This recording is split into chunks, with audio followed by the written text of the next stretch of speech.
Bonjour à toutes et à tous. Dans cette capsule, je vais brièvement revenir sur le cours traitant du behaviorisme afin de vous fournir mon feedback sur vos retours post-cours. Tout d'abord, ce que je retiens, c'est que pour plusieurs d'entre vous, il y avait une difficulté à comprendre ce que c'est que la définition claire, nette et précise du behaviorisme. Je vais y revenir avec d'autres remarques par la suite. Je pense que par rapport au behaviorisme, il faut comprendre que c'est une théorisation de ce que c'est que le comportement humain, et puis qu'il y a quelques particularités dans cette compréhension du comportement humain. Tout d'abord, c'est un développement qui apparaît au début du XXe siècle, les premiers écrits, celui de Watson 1913, donc bien ancrer ça au XXe siècle.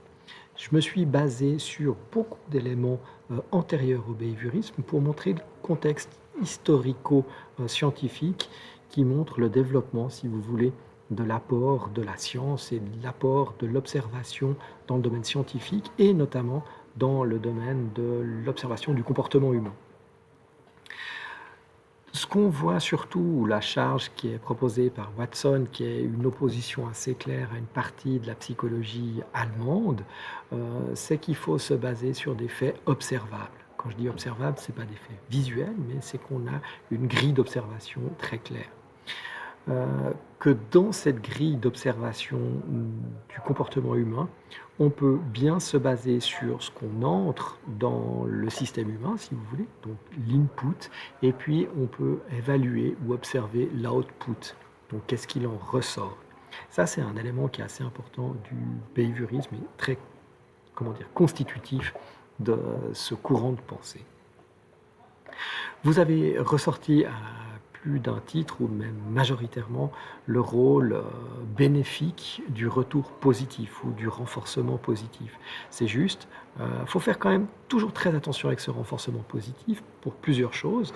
Il ne faut pas que le renforcement positif annihile complètement toute forme de récompense personnelle ou une motivation intrinsèque, j'aurais tendance à dire. Il faut faire attention à ne pas le fournir systématiquement parce qu'au bout d'un moment, ça devient quelque chose d'un petit peu trop récurrent et ça ne fonctionne plus, il va y avoir une extinction.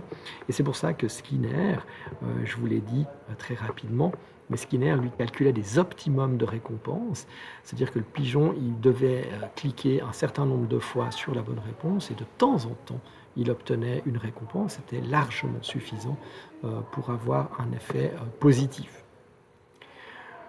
Dans cette théorie, j'ai insisté, ou je me suis opposé à la vision passive de l'élève. Ce n'est pas qu'elle soit d'une grande activité, mais s'il est passif, ça ne fonctionne pas. Par contre, je n'ai pas insisté sur le fait que la personne qui est au centre de cette théorie, c'est bien l'enseignant et pas l'élève ou l'étudiant. C'est bien que l'élève ou l'étudiant travaille, mais ça reste un travail relativement pas forcément simple, mais qui a trait au drill et puis au renforcement d'une activité. Et puis, quelques personnes ont proposé de solliciter l'enseignant. N'hésitez pas à me solliciter si vous avez encore des questions. Je suis à votre disposition. Sollicitez aussi mes collègues de ce cours. Et puis, n'hésitez pas non plus à aller regarder des informations supplémentaires qui sont disponibles sur le site Moodle, ou maintenant que vous savez rechercher de l'information avec Scholar Google, peut-être aller rechercher de l'information sur ce type de site pour voir ce qu'il en est dans cette thématique. Je vous remercie.